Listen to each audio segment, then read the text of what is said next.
احساس ہی نہیں رہا، منکرات پھیل رہے ہیں، بے حیائی پھیل رہی ہے، بدعات پھیل رہی ہیں، رسومات کے تومار ہے، اور جو کچھ ہو رہا ہے آج کل شادیوں میں وہ سب آپ کو معلوم ہے۔ یہ سب ہو رہا ہے اور ہمارے جو نہیں ریگ رہی ہمارے احساسات کے اوپر۔ معلوم ہوا کہ وَلَيْسَ وَرَاءَ ذَلِكَ مِنَ الْإِيمَانِ حَبَّةُ خَرْدَلٍ، ہم اس کے زمرے میں آ رہے ہیں، اللہ تعالیٰ معاف فرمائے اور ہمیں ایمان کی تجدید کی توفیق عطا فرمائے، ورنہ حکم تو یہ ہے کہ پھر تو رائی کے دانے کے برابر ایمان نہیں۔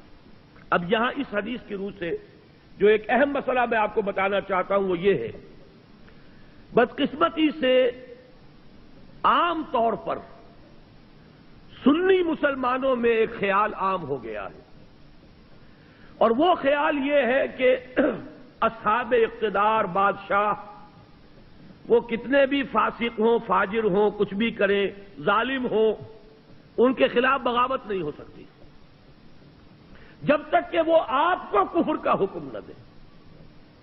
اصل میں بعض روایات ہیں محمد الرسول اللہ صلی اللہ علیہ وسلم کی، بعض احادیث جو اس مضمون کی ہیں کہ جب تک کفر بواح کا حکم نہ دیا جائے بغاوت نہیں ہو سکتی۔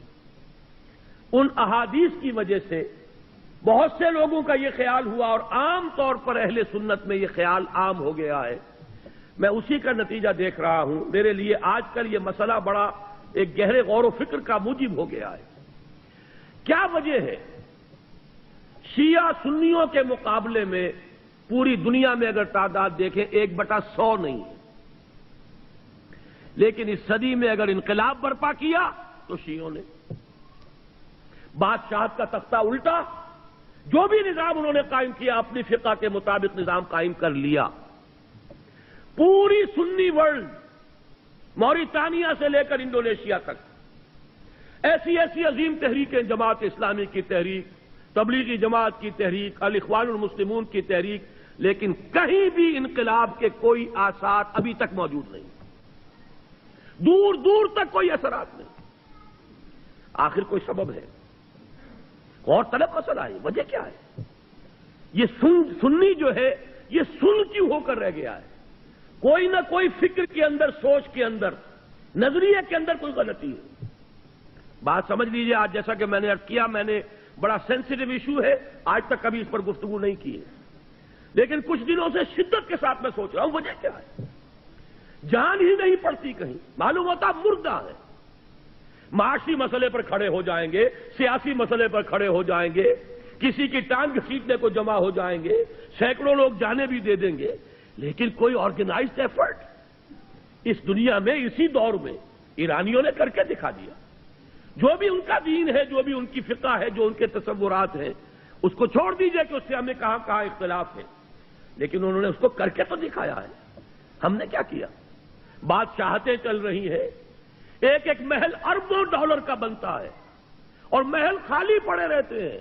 بادشاہ سلامت کی جھلک دیکھنا نصیب نہیں ہوتا محل کو، سال میں زیادہ سے زیادہ بادشاہ سلامت 4-6 دن کے لیے آ جائیں گے بس، اور محل اربوں ڈالر کا بنا ہوا۔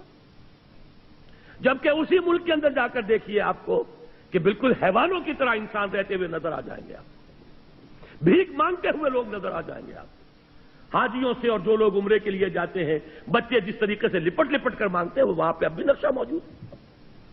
یہ حال کیا ہے؟ یہ نظام ہمارے ہاں کیوں نہیں بدل رہا؟ کہیں سے کوئی حرکت نہیں۔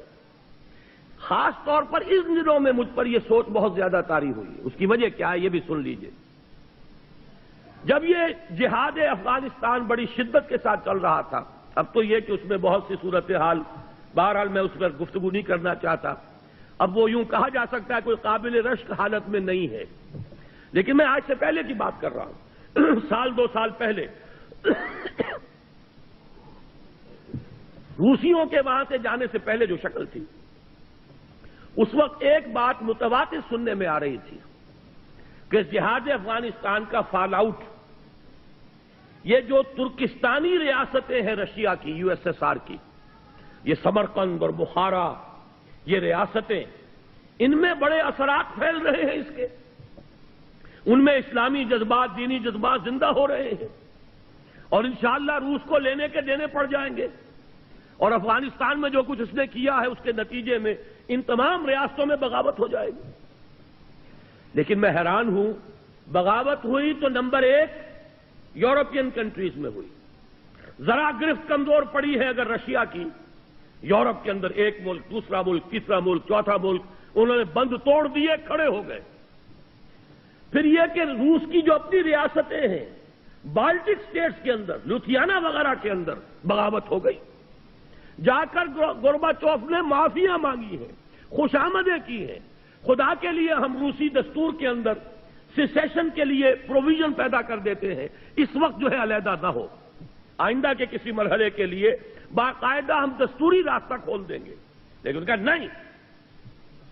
اس کے بعد اگر کوئی بغاوت ہوئی تو آذربائیجان میں ہوئی ہے، جہاں شیعہ مسلمان آباد.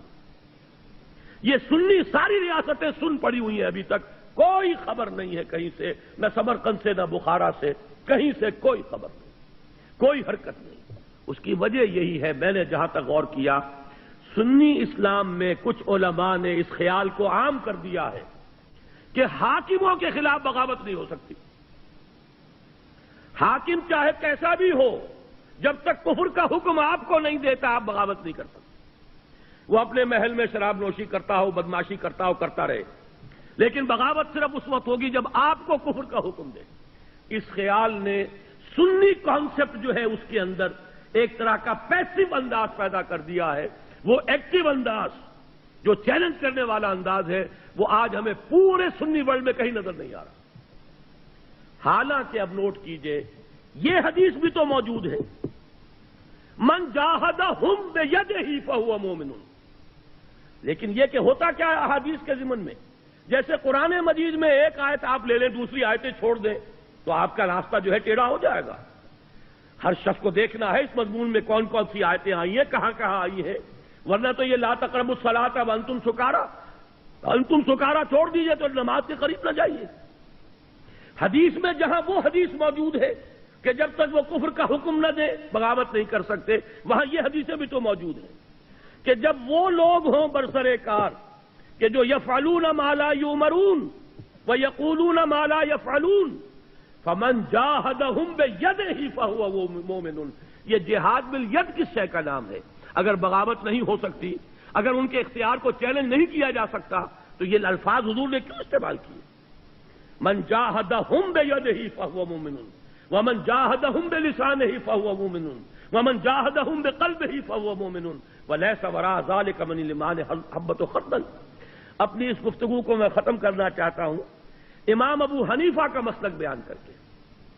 امام ابو حنیفہ کا مسلک یہ ہے، یہ اصل میں ہمارے ہاں عام طور پر اہل حدیث علماء نے اس فکر کو عام کر دیا ہے. امام صاحب کا موقف یہ ہے کہ فاسق و فاجر حکمرانوں کے خلاف بغاوت ہو سکتی ہے. پہلے سمجھانے کی کوشش کیجئے، امر بالمعروف و نہی عن المنکر زبانی طور پر کیجئے.